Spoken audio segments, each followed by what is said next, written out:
A Shabbat Shalom Akim. First and foremost, let's give all praises, glory, and honor to Yahweh, Ba'ashem Yahweh Shai, Ba'ashem Rakakwadash, the honors to the apostles and elders, great millstone for teaching us his truth and salutations to the sincere Akim and Aqua and listen. May the blessing of election be upon your house. My name is Brother Raquai. I'm back in here with another quick and Lord's will and edifying lesson. And for today's lesson, I just wanted to touch on this quick video that was been circulating amongst different brothers, and I kind of just want to put my 2 cents on this because I thought this would be a very interesting thing to talk about. So today's lesson I have on the screen, it says perfection in the law and mindset, and I just wanted to touch on why this mindset is not healthy, right? This mindset is not a good mindset to be in, right? So I was watching another brother, I don't know his name, so forgive me. He did a lesson on this as well. And, one of the points that he said and made known in his lesson was the fact that having this perfection in the law, strictly mindset, is really and truly, when you really think of it and think about it, it circumvents Yahweh Shai's importance. Right, so Yahweh Shai really is doing the heavy lifting for us, right? So when you really think about it, a person saying, and I'm reacting to this is a clip originally that one of the brothers, I think they were in the camp of Sakari, and they were saying he keeps the law perfectly, right? So this is really the inspiration to this lesson, right? I mean, I think he was talking to a Christian or something like that, right? And so anyways, before I ramble on too much, let me get a couple precepts in regards to a couple of these things. And Lord's will, as always, this will be an edifying lesson, right? Hopefully. Let me start with Ecclesiastes. Okay, this is Ecclesiastes chapter 7, verse 16, and it says, "Be not righteous over much, neither make thyself over wise. Why shouldest thou destroy thyself?" Right? And I brought this out because a person who's telling, an Israelite, they keep the law perfectly is so, detrimental and dangerous, because when you really look at the law really is a symbol and it's a schoolmaster, right?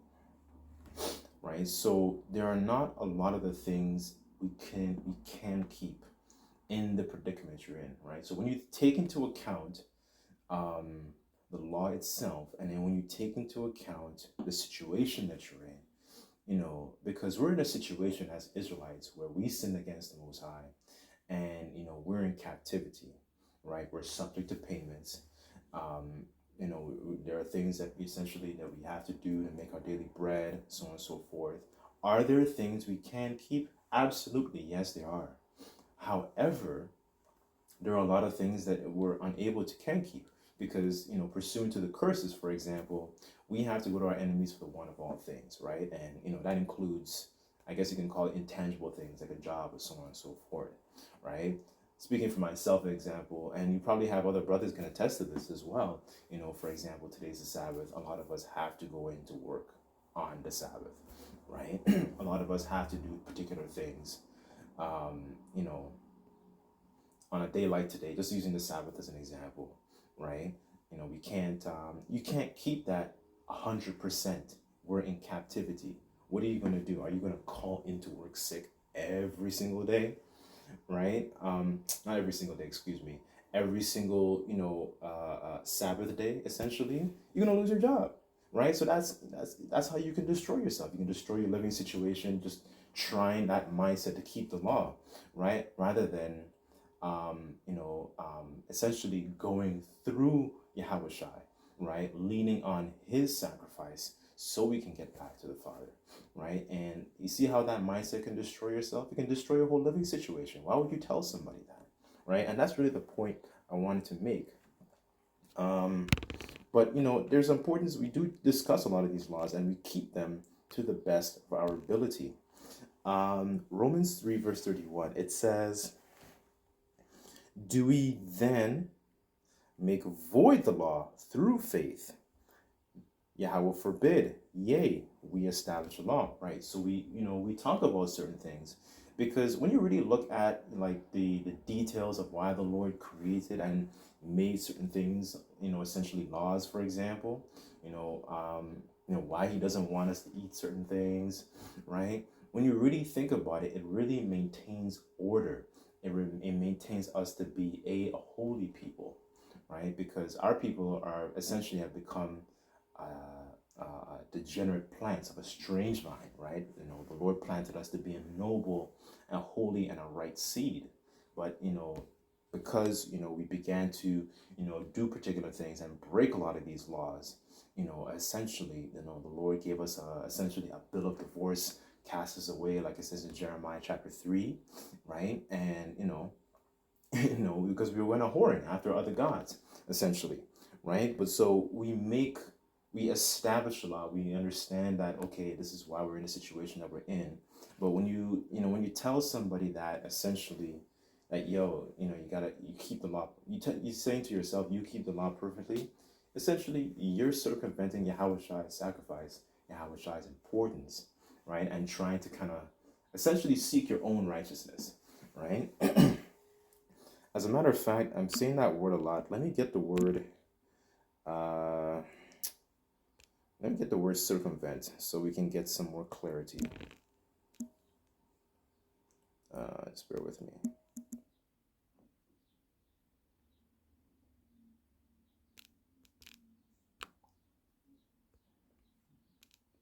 Because that's really, the mindset that, this individual is in. Like, where is Yahweh's importance, right? His sacrifice is very, very important. Okay. So circumvent, it says in the etymology, it says surround by hostile. Stratagem, it says, so you have circum, which means to get around. Okay, so circum means around, and veneer means to come. So it means to come around something. So essentially you're trying to go up another way, right? You're trying to, you don't want to go through the way of Yahweh Shai, right? Because, that I don't know why that doesn't make any sense to me, because when you really think about it, going through Yahweh Shai, that takes essentially that yoke. It takes that huge burden of the law off of us, right? Because a lot of us, for example, going back to the Sabbath, for example, a lot of us have to go to work, and a lot of brothers or a few sisters or whoever it is that they listen, a lot of us can't do particular things. A lot of us can't we don't have the privilege essentially of, not working at all on the Sabbath. A lot of us have to go into work on the Sabbath, right? A lot of us might have to do, laborious jobs on the Sabbath, for example, right? Depending on what your job is, right? So so you see how this mindset is very, very, dangerous to a person, right? And and that also it puts a stumbling block in front of them, making them think like, oh man, their faith essentially would start to disintegrate, because they feel like they would have no hope. They would feel like they'll have no hope, and they're just condemned in their sins, essentially, right? So this individual from Sakari who's saying that, that's a very, very dangerous mindset, right? You can, essentially, essentially you kind of have blood on your hands for saying something like that, right? Because by telling them that, they feel like they have no hope to get back to the Heavenly Father, right? So, let me get.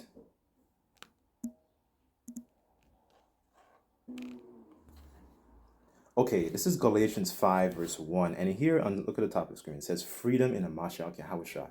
So 5 verse 1 in the NLT, it says, so Yahushua HaMashiach has truly set us free.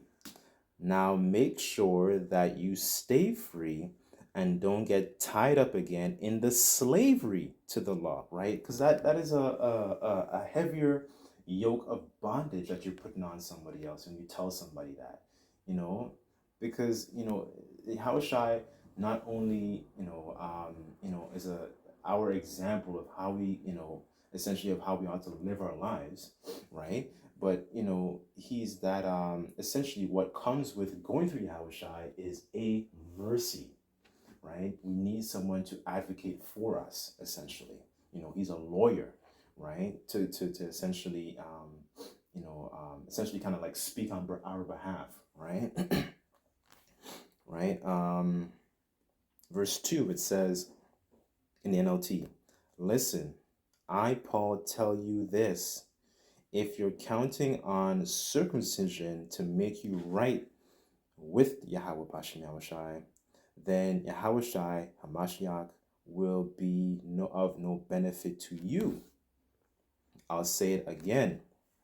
If you are trying to find favor with Yahweh Bashem Yahushai by being circumcised,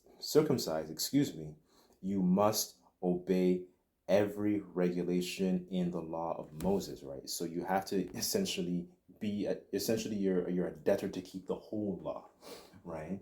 So you see the liberty that comes with going through Yahushai, right? This is what Yahushua is giving us. He's giving us grace. He's giving us mercy, right? And that's beautiful, right? Like, like it's mind-boggling to me for you to say that to somebody, right? Because essentially, when you look as a nation as a whole, we all need mercy.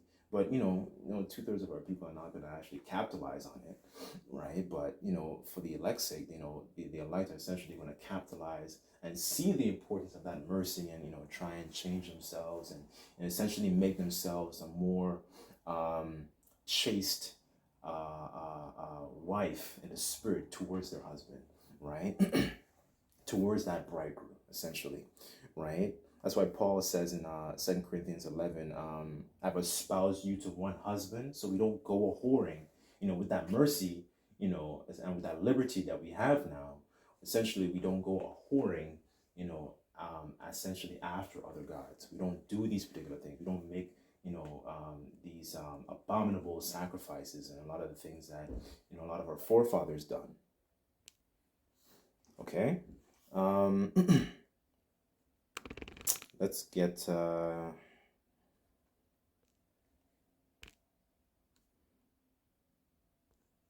okay, this is Acts chapter 15, verse 1.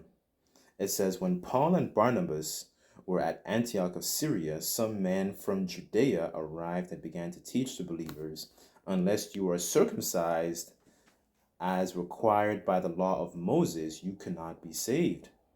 Right? So this was essentially like a council that was going on, and what happened was, they were telling a lot of these believers and so on and so forth, like, okay, if you don't get essentially do this particular circumcision, and the physical circumcision, you cannot be saved, right?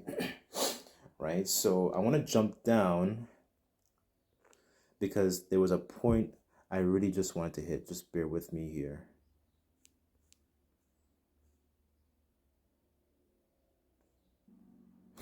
Okay, I'll start at verse 7 and I'll read down.